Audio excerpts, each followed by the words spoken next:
and then we'll take your questions. And we do have remote mics, so please raise your hand. No live stream.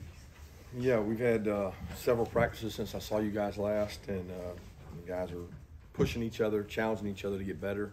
You know, I think we have two segments of our team. We have a segment of our team that is within their first year of being here. That would include this year's mid-years and last year's mid-years and summer enrollees. That's almost 50% of our team.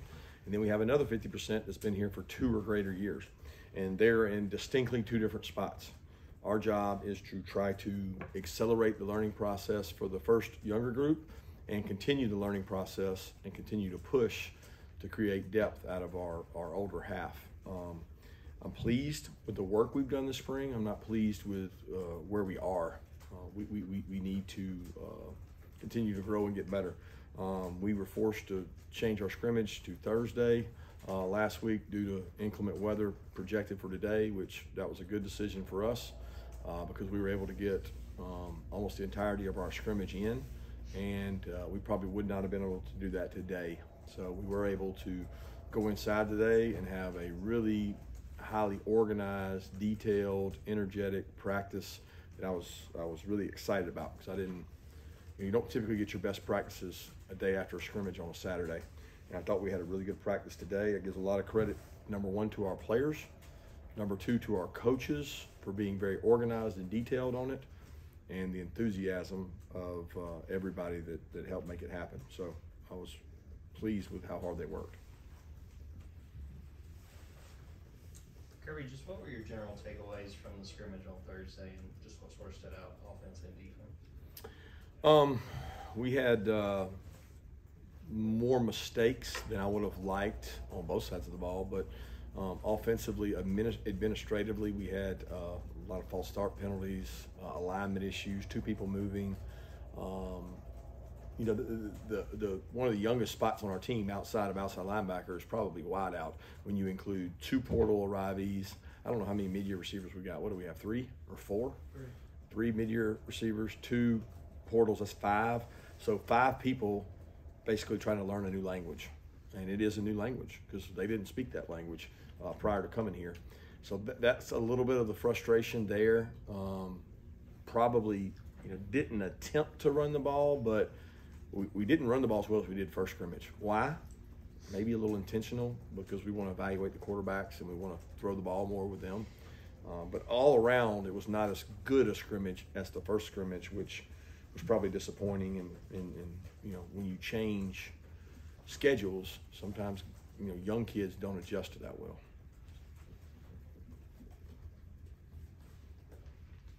Kirby, what have you seen from Lawson Lucky and Takey Smith this spring? Lawson has grown up a lot. I think nobody benefited more from bowl practice than Lawson Lucky. He just said, you know what, I want to go bowl practice. He didn't miss one bowl practice. He was there every day, went everywhere with us, traveled with the team, blocked people on the scout team, scout special teams. He jumped on seniors and fought them, and he's grown up a lot, and he's getting very mature quickly. He is not where he needs to be. I think he'll be the first to tell you that he likes to consider himself a tough guy, and he's got a ways to go in order to be tough enough to be a physical blocker. He does have some savvy route running. He's got really good hands. He continues to improve, but he can't think that he's all the way there. Takey's been good. He's a leader. He does a really good job punching balls out. There's things he's got to continue to work on to be able to be an every down player for us, but he's tough. He's physical. He embodies what we want in a football player. And Takey's been through a tough road, guys. I mean, let's be honest. Before he ever got here, you guys, and I mean this in a nice way, had already labeled this guy to be an unbelievable All-American, first team, just everything, because he started as a freshman at West Virginia. And he's had to come here and compete and really earn it, and he's been through some injuries. But without the injuries, this is the most competitive environment there is to go out and play. And he's taken that head on, and I think he's put himself in position to have a really, really good season the way he's practiced and led. Kirby, regarding the quarterbacks, using your word, how have they done as far as boneheadedness? Less boneheadedness today than previous. I don't think the second scrimmage was, you know, there were moments where it's like, okay, at this point, concede the down, live for another down. If that happens to be third down, that's okay. You can punt, you can kick a field goal, you can go for it on fourth, but you can if you have boneheadedness. And they seem to grasp that better, but they all need to play. They all need to play football. Go out and play football, not have a drill, not routes on air, not 7-on-7. They need to play. And that's what we're trying to do in our practices, is make sure we get enough playing. Playing is third down. There's no greater pressure on a quarterback than third down. I mean, first and second down, play action and handoff, not a lot there. It's either there or it's not. Third down, you know, that's where you make the separation, and we're trying to put those guys in that situation so we can improve them. What have you seen from Damon Wilson going through his first spring? Damon's growing up. I think all those mid-years kind of fit in the same bucket. It's like they sit in a meeting and I don't know what they're actually hearing. Sometimes I think they think they're hearing, but they don't, and they go out on the field and they're oblivious to what was said in the meeting. And he's not exempt from that, but he's not the only one. So all of them, you know, when they walk on the field, the level of intensity and awareness it required to play winning football, they don't even understand it. They don't even come close to understanding it. He fits in that bucket, but he does have ability. He has some pass rush ability. He's going to be a really good football player if he decides that he's going to work at it. And it's not going to come as easy as maybe it did in high school. You know, you're rushing against Amarius Mims. You're rushing against Ernest Green, Blasky, you know, some really good tackles. He hasn't faced people like that. So he's going to continue to improve. I love the way he works, and he is not sensitive to coaching, which I have a lot of respect for.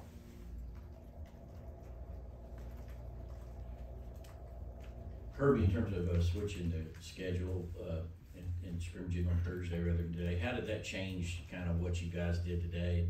I don't know whether we're going to get you again before G-Day game, but, you know, how ready do you feel for, you know, putting on that little show? It really just flip-flopped. I mean, what we would have done Thursday we did today, and what we would have done, however I said that backwards, Saturday we did, you know, on Thursday. So it's like we just switched them.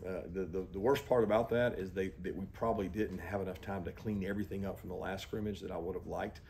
We have an installation process that some things would have gone in Thursday that we didn't get to put in, that we had to go scrimmage without. But we got the scrimmage in. That was the most important thing, and I think I told our staff, everybody in the Southeastern Conference, Southeastern area was probably battling a little bit of weather and who managed it best. And we tried to manage it best by beating the weather. And I know we got a lot out of today, and that was my goal. Given some of the injuries you guys have had at running back this spring, what are you seeing out of Branson Robinson and what he's done with the extra reps that have gotten thrown his way out of necessity? Well, you see more things he needs to improve on because you get to see more things, period. But you also see flashes of explosiveness, burst of improvement. You know, he's had a couple runs where he's really shown flexibility to drop his pads, take on contact, keep going. Knock on wood, his ball security's been good. His pass pro could use some improvement, but he's worked hard on that. He had a couple really good pickups today. So I think these opportunities for growth for him have been really good. You know, he got lots of opportunities last year to run the ball where maybe you guys didn't see it, but we saw it because he did it in practice. But he didn't get as much pass protection and routes out of the backfield as he's getting now. So it's given him a chance to really put himself in position to have a great fall. Coach, as far as Austin Blasky and Ernest Green go, how are you kind of seeing that competition? How are they improving, and what areas do they specifically need to continue to work on? They're both doing a good job. They're competing hard. They're rotating in there. They both are exceptional kids. They're great kids to be around. They both practice really hard. They're both extremely physical. They both have had dinged up injuries, and neither one has flinched. I mean, like, they won't come out. You know, Ernest waves somebody off because, you know, he wants to stay out there and get his reps, and his ankles dinged up one time. And Blasky the same thing, whether it's shoulder or knee. I see the guy limping. He wants his reps, and I respect more than anything a guy's, you know, mental and physical toughness. They both have that, and they've both done a great job. I mean, we have not made it through a season in I think 4 years that we didn't have a starting tackle miss a game. So it tells me you better have 3 tackles. And we're trying really hard to develop 3 to 4 tackles. Kirby, havoc rate on defense was a big emphasis a few years ago. How did that evolve? Where do you think you all are with that? Just as high as it's ever been. I mean, we emphasize it just the same. I think maybe it was talked about more in the media by me, and it was an emphasis. It's still an emphasis in our positioning. We talked about it this morning. We talked about it today. We talked about it in the scrimmage. First scrimmage, we had like 13, 14%. It was nowhere near what we needed, and we kind of didn't do well in the scrimmage. Next scrimmage, it was 5% or 28%, which is over our goal, and we did well in the scrimmage. So it's a great indicator of success and failure on defense, and it kind of reflects offense too, because we go against them. So havoc hasn't gone anywhere. Havoc's still there. It's a matter of can you do it without giving up explosives, because at the expense of explosives, it's not worth it. Xavier Story is now one of those older guys at that position. Just what have you seen from him during the spring?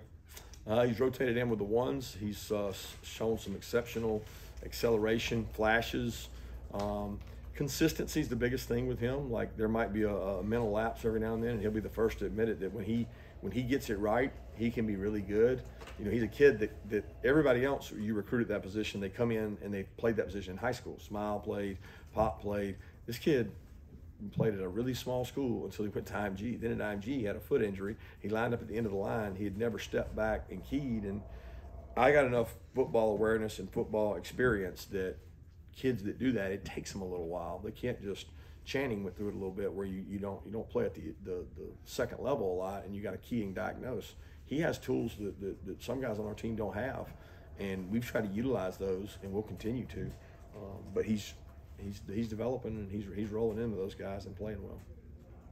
Kirby, two-part question here. One, offensive personality with Coach Bobo and new personnel. Obviously, if that's starting to change or identify. And two, your thoughts on your interior defensive linemen, defensive tackles. Yeah, offensive personality is what you have, right? Whatever you have, you use what you have. And right now, it's not like we're not like saying, "Ooh, let's cater our offense to Brock, Ladd, Kendall Milton, who's not out there." We're not doing that.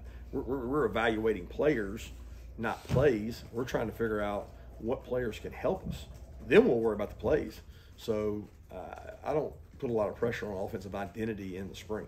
Like, we got to figure out who the quarterback is. We got to figure out who the guys to get the ball are. Who are the guys that without the ball in their hands are valuable? Those are harder to find than guys. I mean, we got about 10 guys out there. We can put the ball in their hand. They're going to make plays.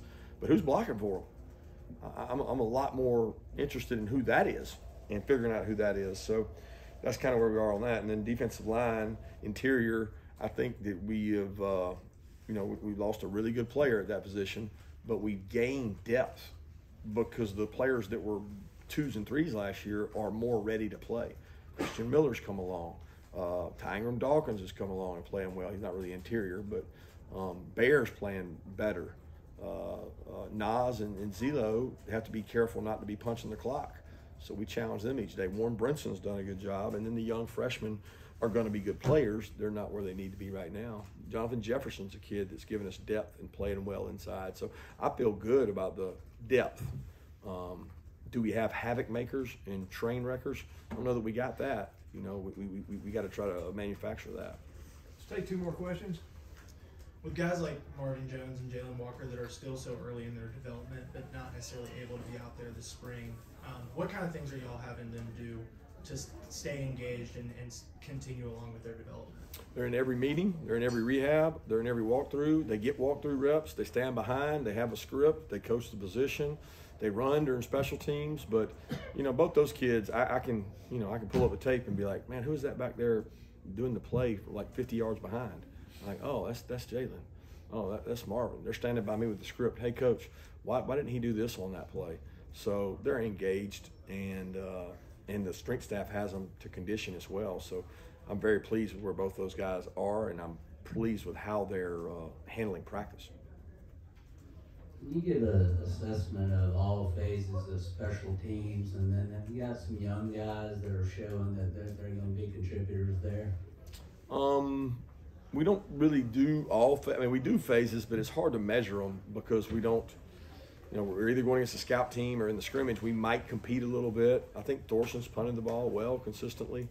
Zerks actually had 2 of the better days I've ever seen any field goal kicker have, outside in the wind, against the wind. I mean, he's been really consistent in terms of hitting kicks, and he's going to be in competition obviously this fall. But I've been really pleased with how hard he's worked at it. We got a big battle coming up at kickoff returner and punt returner with Kieris being gone. So who is that going to be? Dom's worked there, Ladd's worked there, Dylan Bell's worked there, Dejan's been out and in. We got a lot of guys battling for those spots, but I'm pleased with our units. Like usually we have 3 deep units. We've got 4 deep units on most of those now because of all this influx of mid-years. Thanks. Thank you.